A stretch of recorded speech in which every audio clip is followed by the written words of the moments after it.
Thank you, thank you, thank you, thank you, thank you, thank you for having me. Oh, Terry, I'm glad we can do it. I just finished reading your this is a wonderful idea. Now, I have to say I get an a decent number of requests to do book things on my channel because people want to sell books. And I get that. And there are many good books that are worth promoting. And I like doing them sometime. But for me, always the question, a big question is, well, is the person I'm talking to just sort of disconnected from everything we're doing? But you are not disconnected from everything we're doing at all. And because when I look at this, I see a story about personal relationship here. And people don't know what we're going to talk about yet, but they're going to learn pretty quick. And it's quite a remarkable story. And again, in terms of kind of laying out a book, you did it really nicely in this thing. Very brief, and you just kind of go right through. And for someone like me who's got a lot of people sort of trying to pull at my attention, it was really helpful. So all right, Terry, we're gonna do this. Tell me about, well, let's say your name and a little bit about you, and then tell me about the home you grew up in. So I'm Teri Murphy in Arlington, Virginia. I've been leading discussion groups my whole life, including one for Peterson and Rebel Wisdom, and maybe now starting an estuary group. That's my thing. And I really don't care about selling the book. I just wanted to tell my story. And I figured the only people who can really hear the story are people in the TLC, or they're the only ones who can hear aspects of it. So Okay. that's why I'm so excited. Okay. All right. Well, tell me about the home you grew up in. Okay. I grew up in Los Gatos, little town in California. Okay. Walked to Catholic church, stable family with one sister. I never broke away from Catholicism. I just kind of gently felt like I outgrew it. But I did have an outstanding moment at age 13. I was standing on the steps of our Catholic school, and the pastor came by, and I told him that I would not be returning to the CCD, the teens class, because they wouldn't let us discuss controversial topics like abortion. So instead, I'd gotten one of the mothers to let us meet in her house to talk about it, and that kind of set the life pattern. Yeah. Yeah, boy. Wow. That is a story.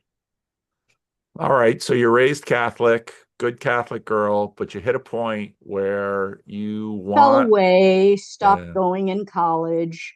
Um, but that I want to pause at this point though, because that is a point that's very estuarial in that there are reasons for churches to not want to bring certain things into their rooms, but at the same time, people are living in a world where they need to process this. And so I would imagine perhaps the priest would have been okay with you discussing this in his offices. Whether or not that would go well, I don't know. But I mean, it's one of the things that really prompted me to always want what has now developed into estuary is the fact that there are difficult things that need to be discussed, and church people need to discuss them. And figuring out the set and setting for these, and your story is a lot about set and setting here, is really important. And often, if if an institution like the church, fairly or unfairly, doesn't seem to be able to address something powerful in the world, there's a lot of skepticism in the world about that institution because ideally, when we think about God, God ought to be able to handle everything by definition. If you have a conception of God, that there can be nothing, abortion or homosexuality or any of these things shouldn't just make God crumple into a corner and suck his thumb because he doesn't know what to say or do. Yes. Yes, So, I'm going to say amen to that. And even more so, I would say everything in my adventure had to do with the tension between two opposites and me mm, going from one to the other, so that's a meta theme for me. okay, okay. So you have this challenging moment and the church loses credibility. Where do you go? What do you do? What happens in your life? So I was vaguely interested in religion and psychology, but it wasn't until my early 30s I took one of those big personal growth workshops. It wasn't EST, it was LifeSpring. And bam, I had a spiritual moment and revelations. And all of this, I went into it only having friends who were like me. And I came out of it wanting to have friends who were not like me. Mm, So that got me started looking for a spiritual home. hmm. And at about that time, I met my husband, and he found for us a church of what at the time was known as religious science. They have since changed their name to Centers for Spiritual Living because everybody confused us with Scientology. Or I mean, there's a lot of work, there's a lot of little groups with that name. So yeah, I could see and those centers for I mean, I think there's one in Sacramento. I've known people that have gone to it, so they're around. Yes, and just to say something about that, there were a movement out of the 1850s as everybody was dealing with the tension between religion and science.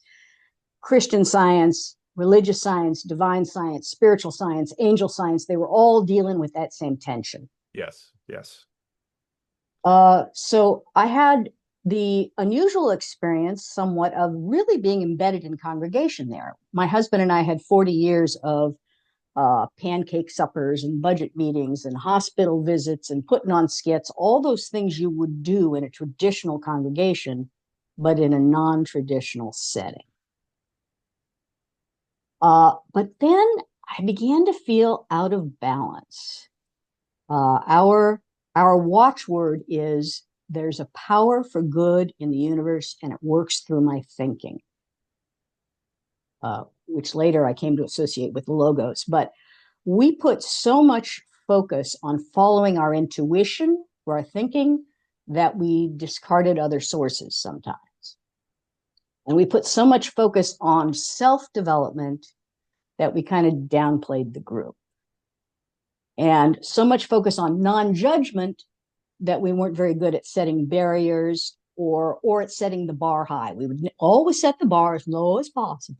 It began to drive me nuts, especially when you're on the board and you can't take any action unless everybody wants to do it and everybody can do it. And it just began to feel uh, impotent. I'll use that word, Yeah. which is not to say there isn't much that I've gotten out of it. I'm still there. Mhm. I'm still there as I go back and forth between these two churches. Yeah. But right about that time, somebody put in my hand a book by Ken Wilber, which he was able to put his finger right on what was wrong. He said, "Teri, you are in the postmodern swamp, the green swamp." And I said, "Yes, yes, yes, that's it." And that presaged Jordan Peterson for me. Peterson then expanded on that message. And that's when I discovered you. And Paul, I just cannot thank you enough for uh, everything you've done in helping me really get more out of Peterson and the Peugeot and the whole pipeline. Well, I want to pick up on a point that you just touched on that in our culture, by virtue of how our culture has developed, I think, especially during, post the great liberationist movements, the civil rights movement, women's suffrage, I mean, all of these liberationist movements that went through, there was an idea that open, open, open is just an unquestioning good. And your experience in a physical congregation of real people where things have to get done, where you're going to have a budget. And, if you're going to have a potluck, there are going to be dishes to wash and garbage to take out. And there's a reality there that no matter how much the airy fairy openness ideas, there's a durable reality that requires procedural knowledge. And it's super interesting to me and very telling and true that it was at that point that you begin to realize, oh, things can get so open that they just dissipate and flow away. And reality requires boundaries, structure, process. You can't run an organization on a soundtrack of, liberation and just enthusiasm. You need a degree of grit in reality to actually deliver on the promises that all kinds of really wonderful feelings are looking for. So, and yeah, the green swamp, I think it's probably a pretty good way to say it. So yeah, it doesn't surprise me at all that it's your I see people sometimes who are like, I just want to take part in something. It's like, okay, are you going to have a hand in its maintenance? Because if you're going to have a hand in its maintenance, and it's probably some of your roots in a real live Catholic church that taught you, you know what? When the Catholic Church has its services, the janitor comes through and cleans the sanctuary, and the women of the church are doing this. And without all of these parts in the body, your ecstatic moment of praise and worship, whether it's in whatever kind of church, including a Catholic church of Revelation, that's not going to happen without the janitor and the icon carver and the priest and the ladies auxiliary or whatever structure has given that to you. And so if your worldview doesn't afford structure, it's not going to be on planet Earth because that's a function of creation. So I just wanted to stop and make that point because it's an incredibly important point when I have many friends who are just sort of they're there as tourists looking for the next hit of the ecstatic, but they're just sort of wandering from experience to experience. So yeah, anyway, keep going. I'm sorry. Amen.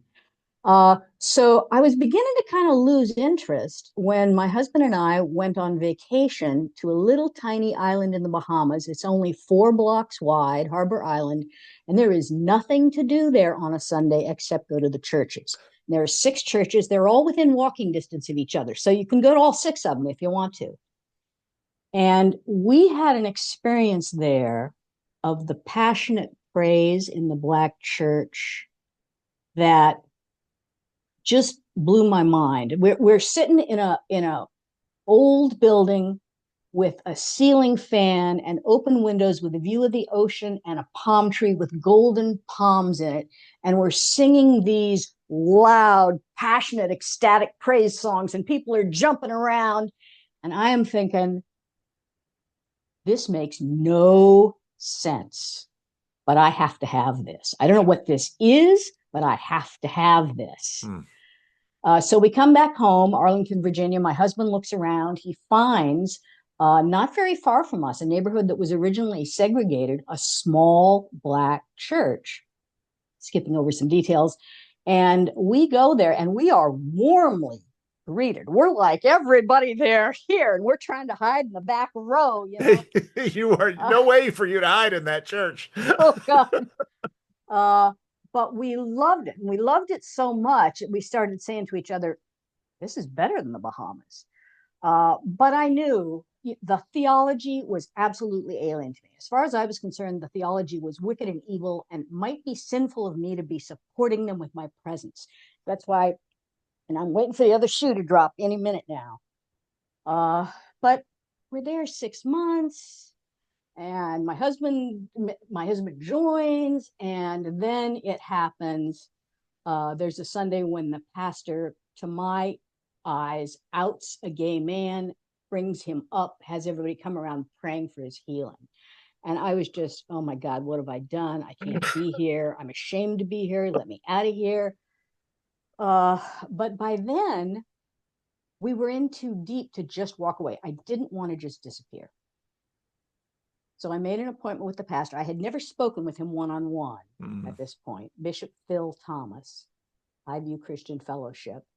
I made an appointment, and I met him in his office, and in that meeting, it was like a wormhole opened between our realities. Hmm.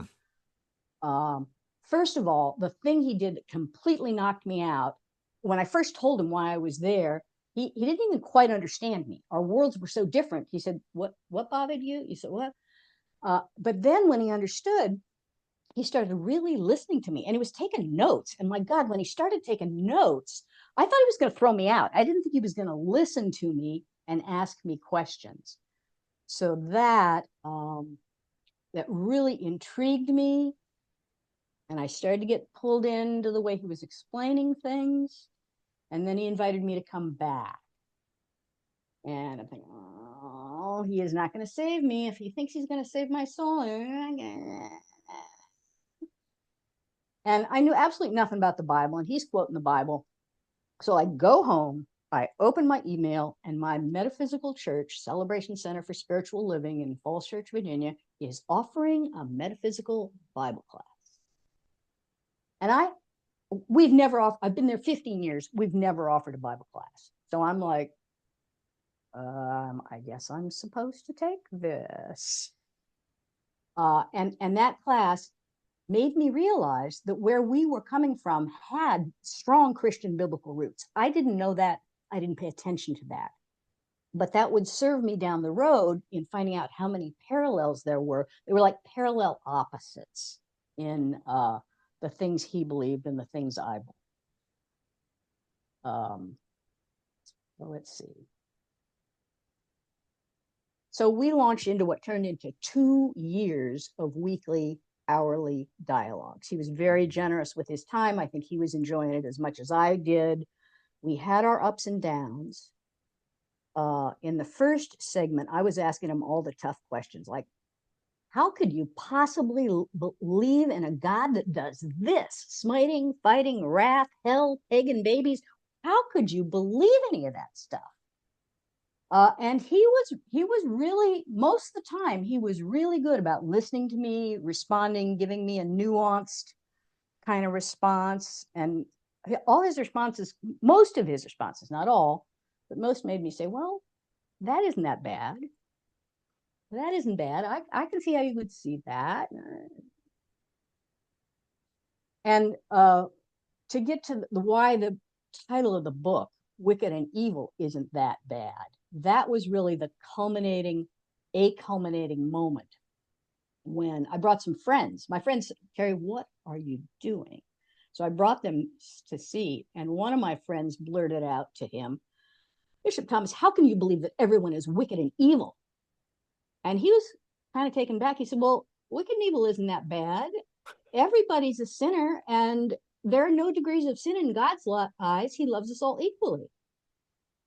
So after we get over being stunned, I said, okay, wait, are you telling me that by telling us we're wicked and evil, you're trying to support our self-esteem? And he said, well, kind of. I wouldn't have necessarily put it that way, but yes, it has that effect when you realize that. And, like, Maria Bendito, yeah. So my world got turned inside out. After we had finished with those, well, what I called loopholes, what he told me I called 6 loopholes in fundamentalism, because to me, anybody who took the Bible literally was a fundamentalist. I've gotten a more nuanced picture of that since Bishop Thomas says, oh, I'm not a fundamentalist. My mother was a fundamentalist. I don't want to be like that.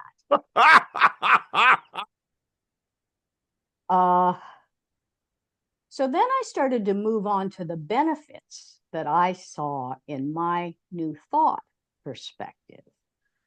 And what he did there often was to say, whenever there was something good, he would say, oh, well, that's in the Bible. They stole that from the Bible. Most notably, I was talking about I would never want to be in a fear-based religion. And he would say, well, the Bible says there is no fear in love. What? That's in there? Where's that? Where? True love casts out fear. And also, meanwhile, there were dozens of coincidences. The coincidences were just swirling all over the place to make me feel like I was in sacred ground on some kind of a journey. And then meanwhile to that, I was living behind the scenes at the church. We were going pretty much every Sunday, sometimes going back to Celebration Center. I volunteered at the church preschool. We went to the men's and women's ministry meetings, sometimes being the only white person on the bus going to the ministry meeting. Oh, well, this is interesting. Um, and so I got to see how people lived, and I got to see the how powerful faith was in the lives of the congregants. And Yeah. also there was a lot of beautiful humility Yeah. that to use the word I think Christians use, convicted me, that made me Mm. feel like a, as one friend of mine put it, grosero, like it was just beautiful to me. And also they were doing things. They weren't just talking about things. They were trying to have a, a homeless shelter and a food pantry and Yep. a financial workshop and Yep. all those things. Yep. Bishop Thomas has a big vision for that, way beyond the resources of the church. Yep. So the volunteers got burned out and Yep. no problem, all that. Yep. Sidebar, he's going to retire in a year or so, Mm. and he wants to put his effort in his Africa missions because he sees bang for the buck there. Yeah. Yeah. Yeah. Yeah. Yeah. No, I get that. I get that. Boy, it's so funny because, of course, growing up, I was very often the only white person in a place. And then in the Caribbean, I mean, Bahamas, Caribbean, sort of similar vibes. Yeah, I'd go to some of these Haitian churches and, there are plenty of issues, but boy, I'll tell you, when they were praising God, they didn't leave anything on the table. You knew their whole lives were in what they were doing. They were praying and praising like their life depended on it because it did. And yeah, I so experience with Black Church in America. Yeah, I'm tracking. I'm tracking. So I also got to deal. It's like I was dealing with all four P's, as it were, Vervaekis, because when I went to the women's ministry and my husband went to the men's ministry, we got to not just hear in theory what they thought about gender roles, but see how it played out. Yep, yep, yep, And that kept surprising me. yep. I went to a women's ministry meeting that was supposed to be about avoiding pants-land, where a woman told us, if your husband doesn't pay the monthly bills the way he's supposed to or whatever, do not put on the pants and do it for him. Uh, and then they'd talk about how the man is the head of the house. You should let him lead in the decisions. But if I asked them, okay, well, give me an example, like what decisions? They couldn't actually think of anything. And when I would say, well, do you mean stuff like whether you should make a major purchase? And they'd say, oh, no, both of us would have to consult on that. Well, if you were going to move to a new town because he got the better job, no, both of us would have to consult on that. And I couldn't find anything they said he should actually make the decision on. So that there's a whole fascinating thing going on there. Uh, And they and that is so true. I mean, I've seen that so often. I look at these fights over headship and gender roles, and I think this is not the way people imagine these fights go. And so often when I look at churches that try to sort of after the big fight, make applications. It doesn't look like any of these churches that if you, I mean, in the Dominican Republic, again, it'd be like, the man is the head of the household. Everyone agrees. And women can't be pastors. Everyone agrees. But in every church, there was a dama misionera. And I'll tell you, there were churches that dama misionera had way more power than the pastor. Yeah. And you go to a black church, I mean, and every black pastor will tell you this, you do not cross these senior ladies of the church. You cross them at your peril. I don't care how many letters you have behind your name. I don't care what kind of title you have on your desk or how much money they're giving you or how nice a Cadillac they bought for you. You do not cross these ladies because they have power.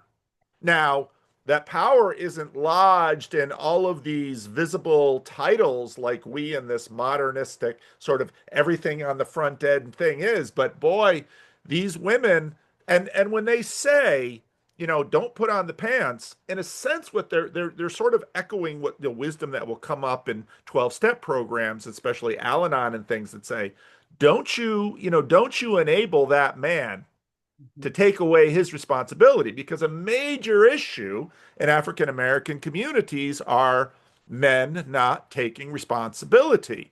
And so those women, they haven't put all the modern language around it, but those women, in terms of the community, know that, you know, this man, if he's going to be a part of this household, if I'm going to feed him, if I'm going to honor him, if I'm going to support him, he had better show up and be a man. And if he doesn't do that, she will send you out. She will send you out, because I mean, a lot of the homeless that I see, they've been put out by their wives because they got a drug habit, and their wife is like, I'm not going to support some man and his drug habit. You want to have a drug habit? You go live on the street. I am not putting a roof over your head. I mean, I've seen this forever in the black community. But if you ask them all these formal things, should a man be the head of the household? Absolutely. And he'd better act like it, or I'm putting him out.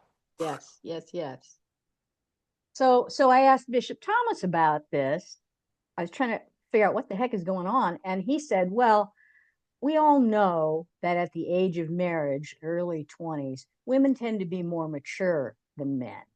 And so it's important that they step back and give the men a chance to catch up and learn on their own." I'm thinking, well, that isn't that bad. And then he's and then at one point he said, "But I tell you, Terry, there's sometimes a woman comes in here and tells me what her husband's up to, and I just want to tell her to wait till that sucker's in bed and get the frying pan." and and so the humor, the lightness, that was the other thing. The lightness around these issues made a huge difference for me.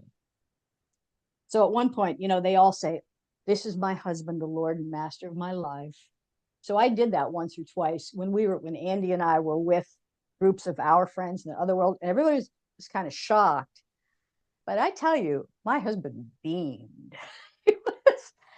He knew it was a guilty pleasure. He knew he wasn't supposed to be beaming, but he liked that. Oh, true. So your relationship with this pastor develops, you're worshiping with the church, you're and you're beginning to have your eyes open to the reality that, in our sort of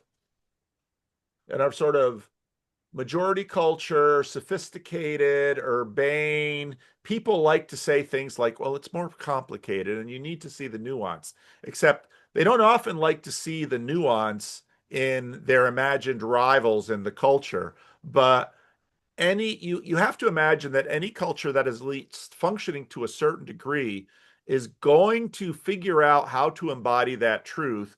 And they might not be using all the same language and all the same, hallowed sayings that their rivals are using, but something's going on there, and it sounds to me like you, just by virtue of how everything rolled out, you began to have your eyes open to the effect that, all of these things that tripped me up are at least partly in me and partly in Yes, my model and my language system. And so going into this other world, even though there's all kinds of things that trigger me, I can begin to see past some of these things and say, um, wow, there's real wisdom here.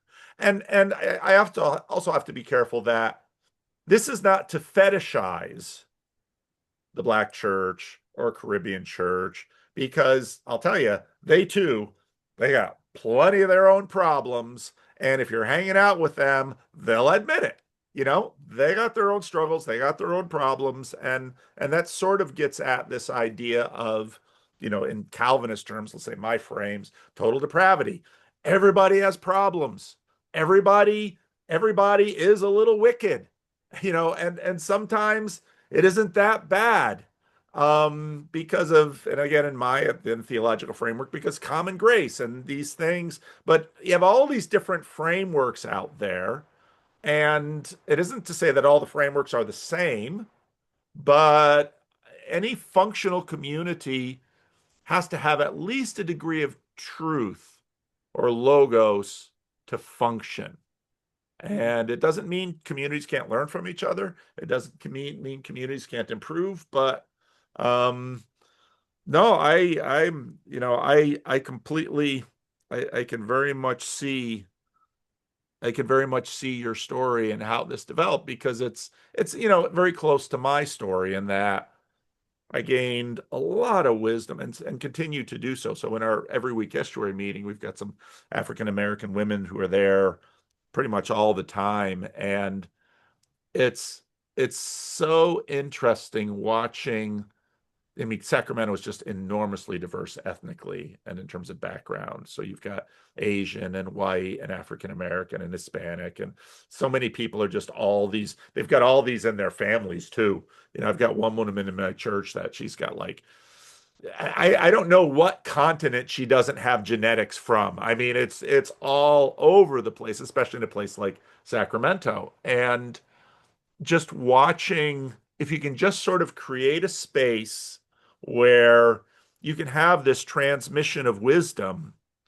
People love wisdom because they're hungry for it and they need it. And so even if they've got questions and reservations, it just sounds like you and your husband were open enough to say, yeah, we're going to take some hits with our people over here by not not denouncing those people over there for their models, but it's worth it because I'm learning and I'm growing.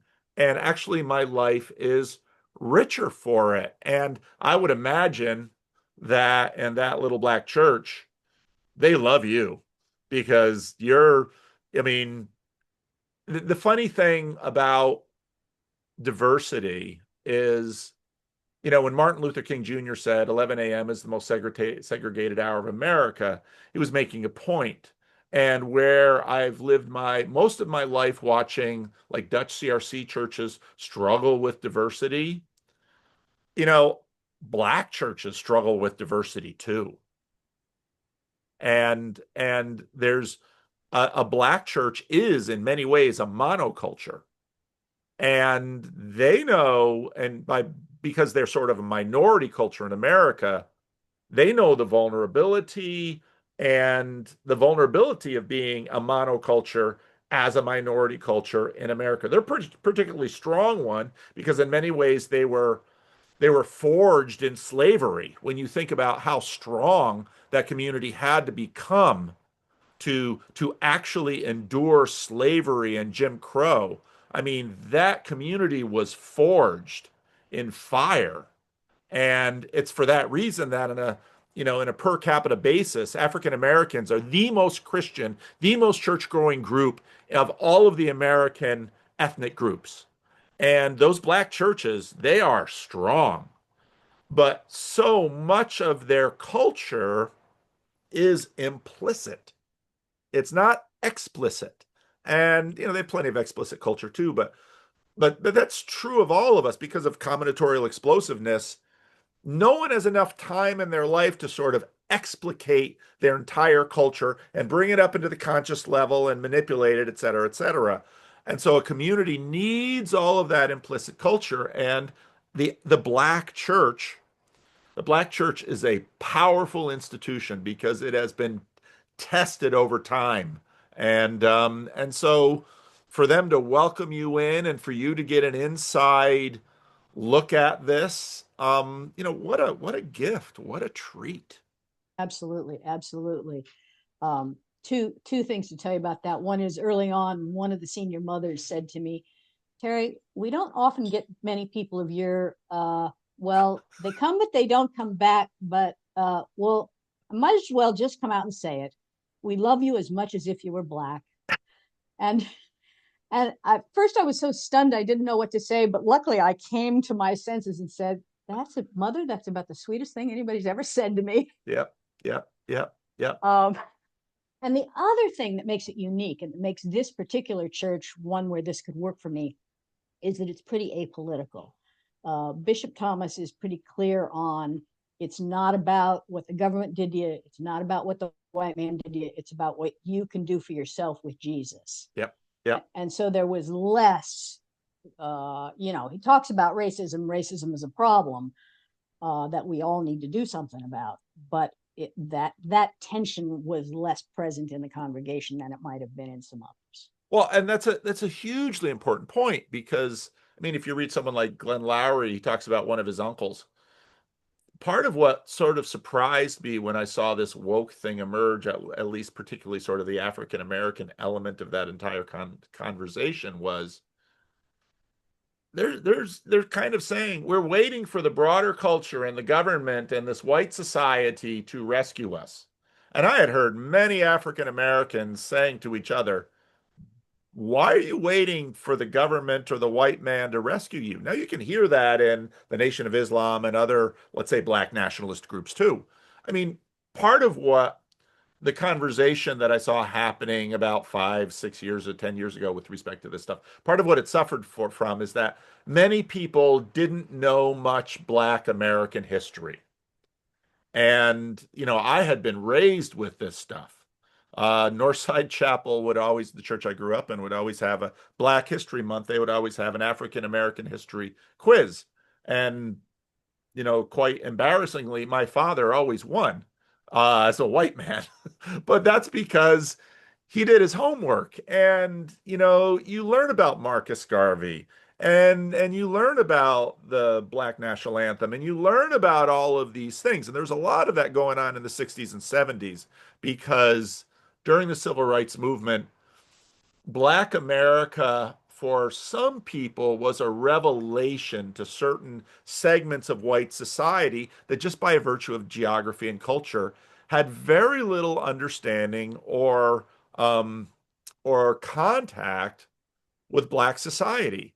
And so suddenly people are learning things about history and beginning to learn that this is a profoundly this is a profoundly American society for one thing. But it's also different from, let's say, the majority culture. But it's I think it's Morgan Freeman that he keeps kvetching about Black History Month because he keeps trying to say Black American history is American history. It's different from African history. And I was fortunate enough to be able to go and minister in the Caribbean for, about 6 years. And I could very quickly see that the post-slavery societies in the Caribbean, while having some commonality with some of the slave experience in America, it was still different because all of those differences, and Haitian was different from Dominican, and Jamaican was different still, and of course you go down to South America, Brazilian, Portuguese. I mean, all of these had different mixes, and then when sort of Christianity, the appropriation of Christianity, how it gets how then that works, and part of the difference, of course, was that American slavery in most cases was Protestant, and in other places of, let's say, Latin America, you had a Catholic aspect to it, and those differences would change things too. And so you get this amazing variety of cultures and that come up and every one of those cultures is different. And so and the fact that you're living your African American community is in a southern state. That's different from an African American community that was a diaspora community that moved up to Michigan or New York or California. Children of Other Sons great book about the great migration of African Americans out of the Jim Crow South into these areas. I remember reading that book and it was like, wow, I'm reading the lines of my childhood are getting colored in by this book because I understand that slavery in the Carolinas was different from slavery in the Mississippis and Texas, and those groups migrated to different places, and so those different African American communities are different from, let's say, ones in Virginia or ones in Mississippi. And why should we be surprised that human communities are filled with nuance and particularities born out of the histories that they grow out of? We shouldn't be surprised at all. And that's the same of you coming out of your Catholic church. It's why I'm talking way too much, but that's why I love spending so much time on biography, because all of these segments of your life produced, the gifts that you're being able to give to all of us now. Yes, yes, amen, amen. And on the particular point of how racism has been treated in the last 10 years, my favorite interview ever of yours, Paul, was with T.K. Coleman. Yeah, yeah, yeah. Oh, mine, I love that young man. Yeah. And when he said the problem with cancel culture is that it doesn't get because it doesn't know redemption, it doesn't get repentance. That was really big for me. That was Yeah. like a boom, realizing that whatever it is we're doing about racism needs to be about bringing us all together, bringing us all up, bringing us all to the glory of God. That's right. That's right. So, We can't live without each other. We can't. yes, We need each yes, other. yes, yes, And yes. It's just too yummy. There's too many yummy different kinds of people out there to miss any of them. it's true. It's true. But with our little lives, we can't, I mean, that's part of the frustration of, let's say, an internet world where suddenly you're exposed to all of these people, but you have to, by virtue of time, we're limited by time and space, you have to sort of become embedded in a community to really know that community, become part of that community, and enjoy the fruit of what that embedding will produce. So tell me about how the book came about. Well, about maybe a third of the way through, it occurred to me that my dialogues with Bishop Thomas were so extraordinary that they should be Mm. recorded. Mm. So I not physically recorded. I was Right. taking manual notes. Okay. So I asked his permission that we would work together to produce a book out of the notes that came through. And what that really meant is that I would write up a meeting we'd had, and then we'd go over it together. And he would say, "No, I didn't say that. You left out all the good stuff I said." And so that took us way longer. Um, uh, so that came out in 2004. But at the time, there just wasn't the only ears to hear it. What people heard was how good it was that we listened well to each other. Mhm. But all the rest of these nuances really were not on the board. And that's why I wanted to bring it out again now, because I think it's almost more suited to these times than it was to those. What do you mean by that? What do you mean these times? How do you see the times now? Well, I'm talking about the whole post Peterson interest in Christianity and the TLC, and your focus on the necessity of, I'm going to use the phrase from Brian McLaren, generous orthodoxy. Generous orthodoxy. That's it. The being able to go back to what was valuable in the old without giving up the generousness of the new. Hmm. Hmm. I think there Hmm. are more people that see that now, and you've been largely responsible for developing that audience and coalescing it. Hmm. Peterson, Peugeot, and then you. Yeah. So that's why I wanted to tell the story here. Mm. What do you want from the book?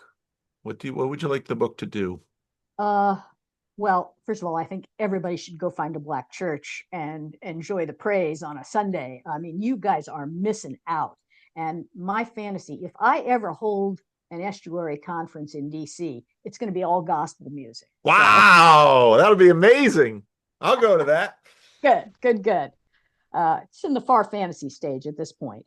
Um, Also, I wanted to promote, I wanted to acknowledge that the Bible isn't that bad. Uh, my own journey, I never took the last step. I came to love and respect this form of Christianity, the people. I was freed up to be more excited about a personal God, Hmm. because in religious science, God was an impersonal force. Your mind Mm. interacts with the Right, impersonal force. right. And so to free me to have that ecstatic experience of praise, that Yeah, was a blessing I'd like to share with others who are yeah, open to it. yeah, Um, and then all the little arguments, some of them will work for some people, some of them won't. But the fact is, there is a path.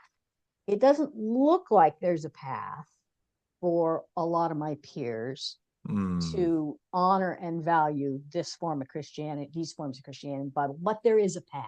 So I mm, wanted to show what path I used. mm. And I also wanted to give some tribute, some shine to Bishop Thomas. I just love that man. He was so Yeah, good to me. I saw, it's not that the yeah. church is without problems. There were times that I thought he was being,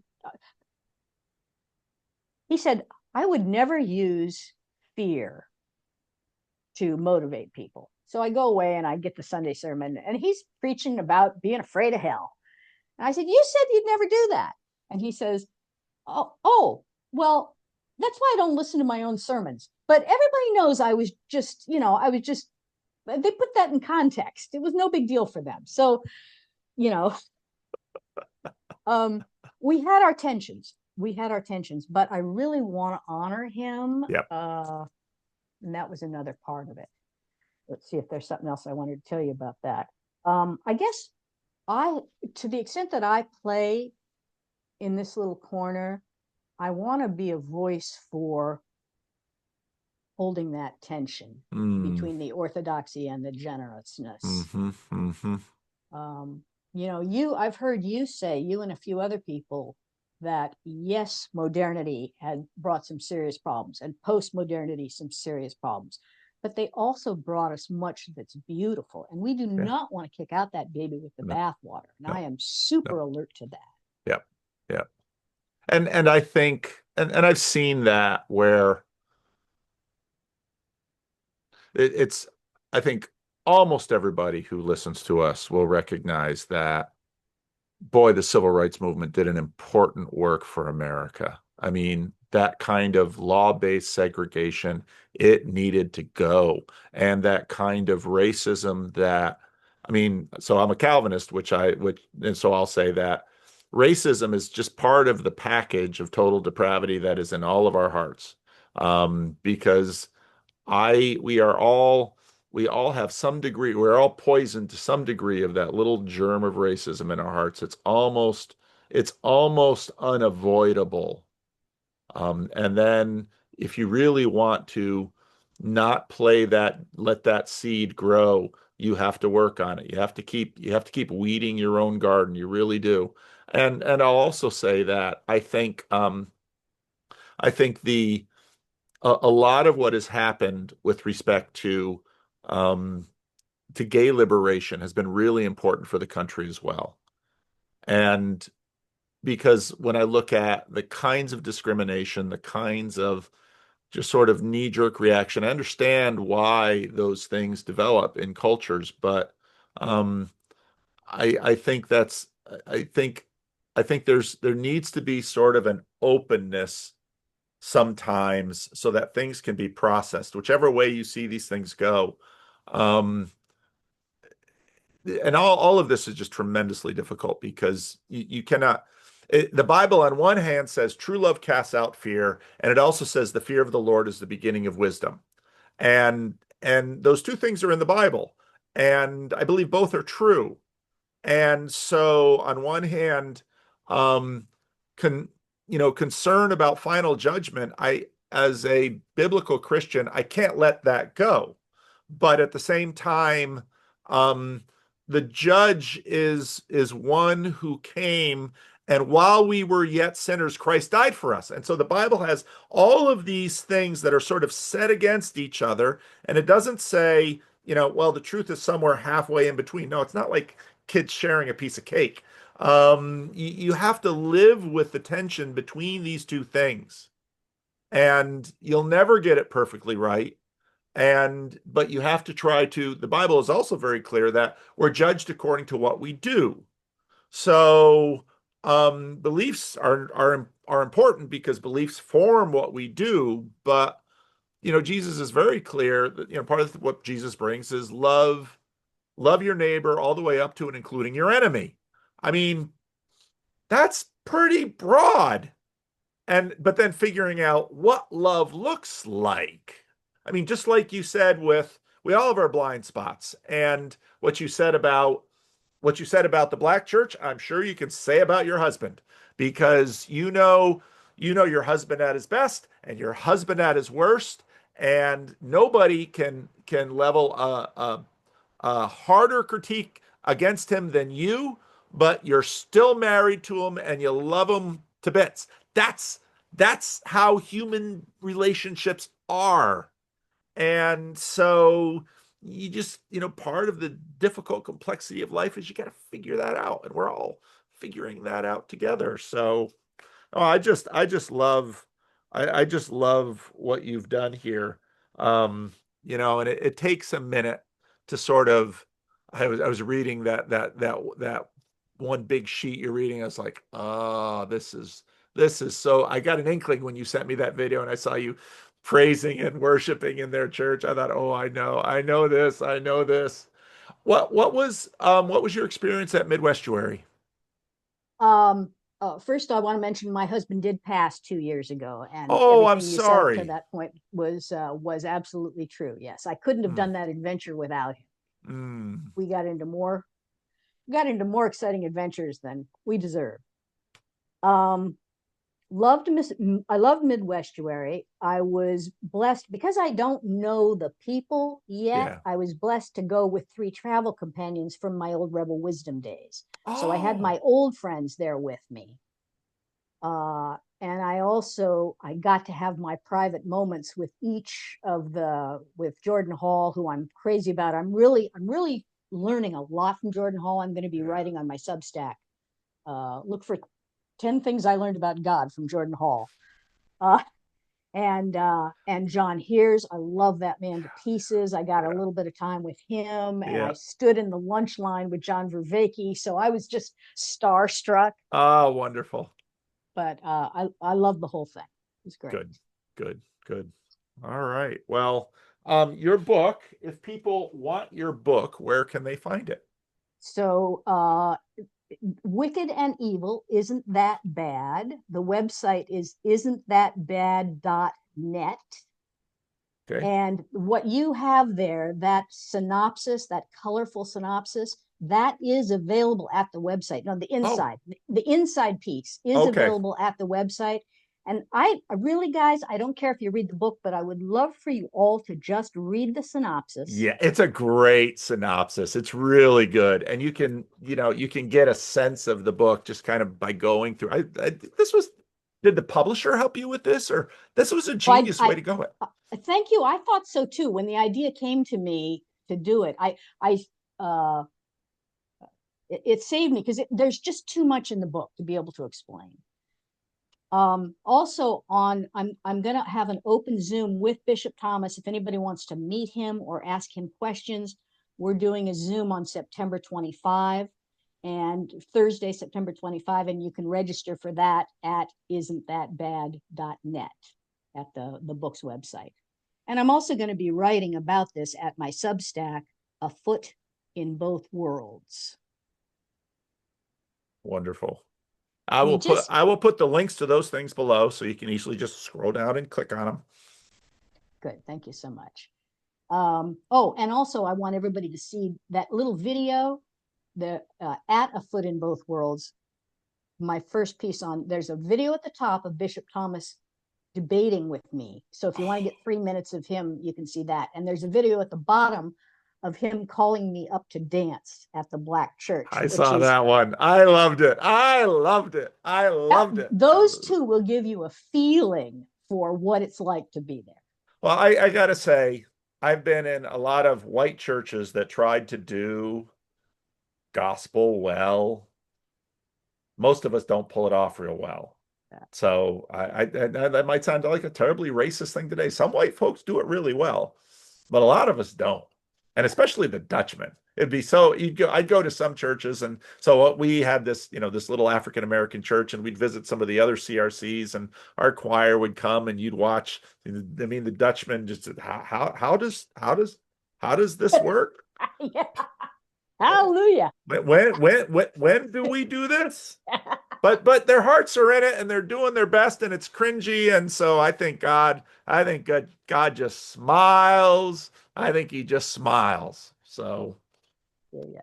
Teri, this has been wonderful and I can't wait. This is going to be in No Wait No Ads and it's going to come out pretty soon and definitely way before September 25. And I'll get all those links below. So if you haven't met Teri, I know kind of what happens is now that she's been on this channel, I mean, some of the other people are going to want you on their channel. So you should ask Teri onto your channel and ask her your questions and put I'm ready. And me and Ron Walco are looking at forming an estuary group in DC, picking up where the one that's kind of fallen off that was in Fredericksburg, Jason's. So okay, wonderful. Good.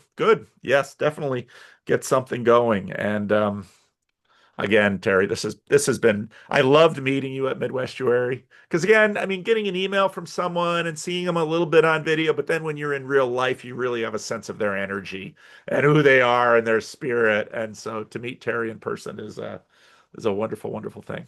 Paul, So I can die happy now. I've gotten a chance to tell my story. I'm happy.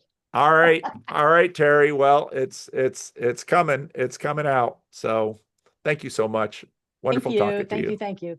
Take care. Bye-bye.